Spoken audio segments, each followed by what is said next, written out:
तो शिक्षा सेवा चयन आयोग के गेट नंबर 1 में क्या कुछ बातें हुई अध्यक्ष महोदया से। यहाँ पे आप देख रहे होंगे 4 छात्र गए थे आयोग के अध्यक्ष महोदया से बात कर रहे शिक्षक भर्ती विज्ञापन को लेकर।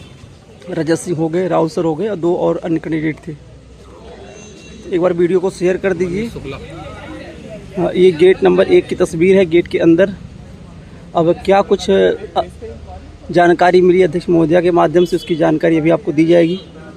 बस थोड़ा सा इंतज़ार आप सभी करिए।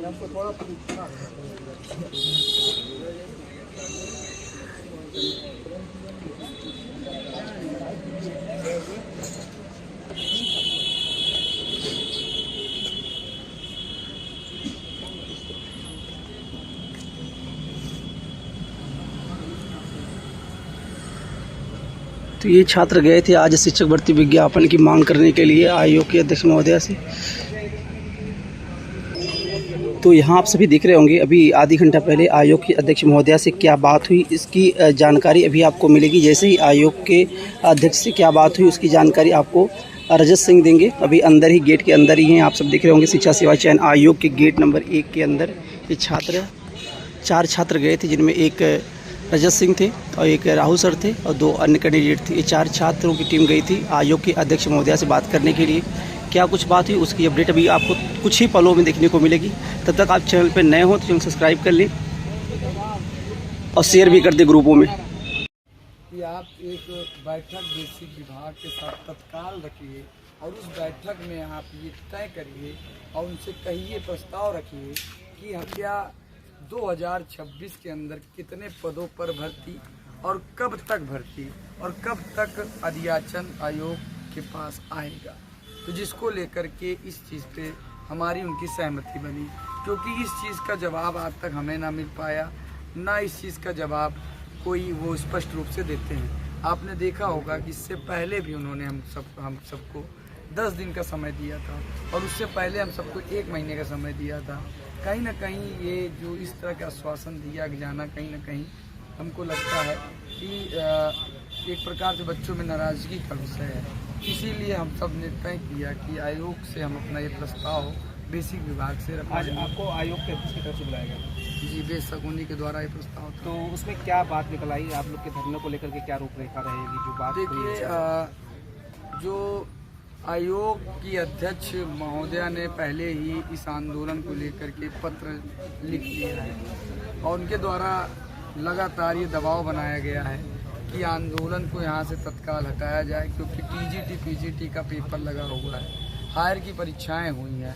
तो उनके द्वारा ये चीज़ें संदेहात्मक बताई गई है कि कहीं ना कहीं आयोग की गोपनीयताएं भंग हो रही है, जिसकी वजह से पूरा प्रयागराज का अध्यक्ष से हमारी मुलाकात हो, प्रशासन की मौजूदगी में जो प्रस्ताव भेजा गया तो उसमें मुलाकात करने जा रहे हैं। जैसा भी होगा बताएंगे और हमारे साथ जो है 5 सदस्यीय टीम जो भी होगी मैं लेके जाऊँगा और जो भी आम छात्र रहेंगे वो अपनी बात लोग अगर आ सकते हैं तो आइए। मैं तो लगातार पोस्ट कर दिया हूँ हर जगह से, लगातार छात्रों को कह रहा हूँ आओ धरने में बैठो। प्रस्ताव भेजा गया भाई, नई भर्ती का मामला है और बच्चे यहाँ पर देखिए ना कितनी संख्या आपको जो है एक तरफ धरने।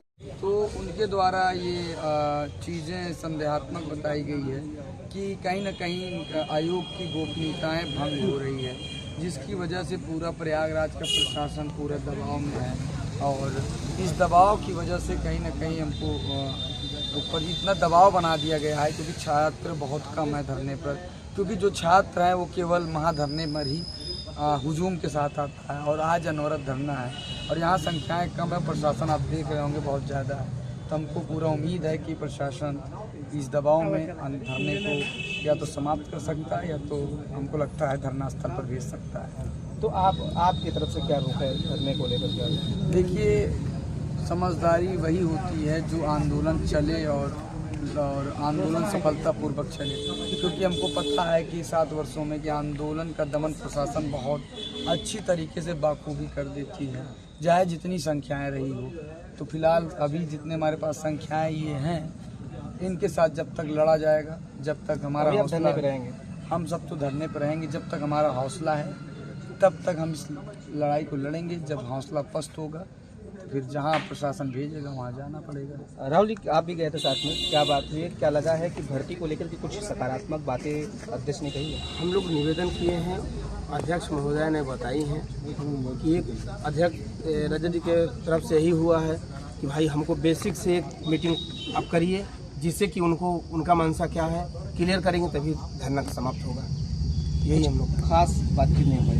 खास बातचीत यही हुई कि उनकी वो अपनी बातों को रख रही हैं कि हमारा टीजीटी पीजीटी का पेपर है, उसकी वजह से मेरी गोपनीयता भंग हो रही है, बहुत मैं परेशान हूँ, आप लोग यहाँ धरना दे रहे हैं, बहुत डिस्टर्ब हो रहा हूँ, बहुत दबाव महसूस कर रही हैं धरना से, कह रही कि मैं काम नहीं कर पा रहा हूँ, कोई भी काम नहीं होता है, कोई भी मीटिंग नहीं कर पाता हूँ मैं, इसकी वजह से।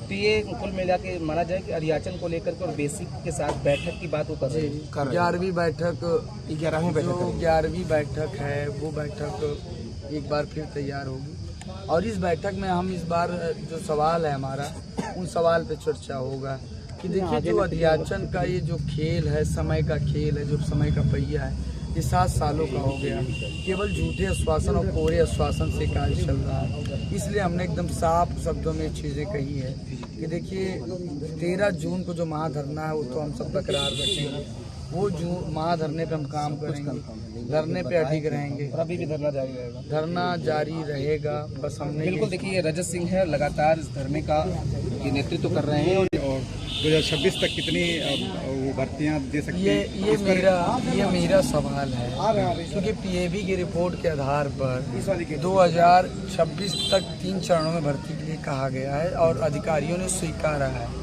इसलिए हमने तय किया है कि हमारे जो सवाल हैं उन सवालों को जवाब देना चाहिए आयोग को, और या बेसिक विभाग अध्याचन देना चाहता है तो ये तय कर ले कि भर्ती देगा कि नहीं देगा। अगर उनको नहीं देना है तो वो भी एकदम क्लियर कर दें कि हम भर्ती नहीं दे पाएंगे, और अगर नहीं दे पाएंगे तो ये चीज़ एकदम प्रमाण बच्चे को हो जाएगा, तो बच्चे भी एक नई दूसरी उम्मीद के साथ आगे बढ़ेंगे। क्योंकि ये रोज़ 7 वर्षों से हर 6 महीने 2 महीने में अभी 13 तारीख को धरना में कंफर्म पूरा किया जाएगा। 13 महाधरना है, 13 सबसे ज़्यादा बच्चे आएंगे, उसी और समय काफ़ी संख्या होगी, उसी की वजह से वो उसी 13 तारीख को ही पूरी कंफर्म है। 13 को कंफर्म, 13 को ही धरना में महाधरना है। तो ये